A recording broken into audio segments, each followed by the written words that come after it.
আসসালামু আলাইকুম সম্মানিত ভিউয়ার্স, কেমন আছেন? আমি মোহাম্মদ জাকারিয়া, চিকিৎসক, মোটিভেশন স্পিকার। আপনাদের মাঝে স্বাস্থ্য বিষয়ে আলোচনা নিয়ে আসলাম। বন্ধুরা, বিভিন্ন সময় বিভিন্ন ধরনের আলোচনা নিয়ে এসি, আজকেও স্বাস্থ্য বিষয়ে আলোচনা।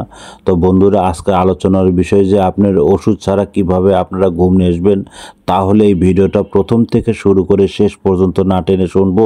প্রথমে একটি লাইক দেবো, সাবস্ক্রাইব করব, নোটিফিকেশন অন করব, পেজে ফলো দিব, তাহলে স্বাস্থ্য সম্পর্কে নোটিফিকেশন আপনাদের কাছে পৌঁছে যাবে। তাহলে বন্ধুরা, মনোযোগ দিয়ে শুনুন। বর্তমান সময়ে বিভিন্ন কারণে ঘুমের সমস্যা হতে পারে, আর ঘুম না হলেও বেশিরভাগ মানুষই মোবাইল স্ক্রিনের দিকে তাকিয়ে লাইক কমেন্ট গুনেন। ঘুম কেড়ে নেওয়ার এই মোবাইল নেশাই আজকের দিন কিশোর কিশোরী থেকে বয়স্ক মানুষ সকলেই ঘুমের ঘাটতির মূল কারণ সোশ্যাল মিডিয়া। এছাড়া আরও নানান অসুবিধার মধ্যেও ঘুমের অসুবিধা হয়। তো বন্ধুরা, আপনারা যেগুলো টিপসগুলো ফলো করবেন, ঘুমেতে যাওয়ার আগে আপনার ঘুম থেকে ওঠার সময় নির্দিষ্ট করুন।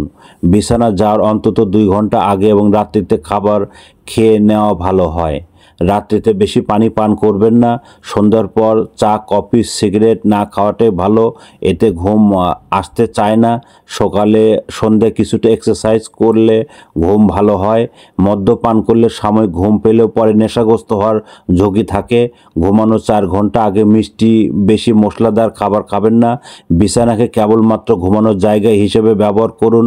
নেটওয়ার্ক স্টেশন অথবা এবং আপনার আড্ডার জায়গা করে তুলবেন না, বরং ঘুমাতে যাওয়ার হালকা আপনারা ওয়াজ এবং আপনার বিভিন্ন ওয়াজ, কোরআন তেলাওয়াত শুনতে পারেন, পছন্দ বই পড়তে পারেন। এবং ঘুম কম হলেও এবং না হলেও আপনারা ঘুমের ওষুধ কিনে খাবেন না, এবং ঘুমে যাওয়ার আগে হালকা সুতির পোশাক পরে নিন, তাতে আপনার ঘুমের জন্য সুবিধা হবে। তো বন্ধুরা, পরবর্তীতে আপনারা কি রিলেটেড ভিডিও চান অবশ্যই কমেন্ট বক্সে লিখতে ভুলবেন না। আর আমার 100 বছরের পজিশন, যে কোনো গোপন অসুখ বিসুখ আপনারা যোগাযোগ করবেন। বন্ধুরা, এতক্ষণ মনোযোগ সহকারে দেখার জন্য সবাইকে থ্যাংক ইউ, সবাইকে ধন্যবাদ।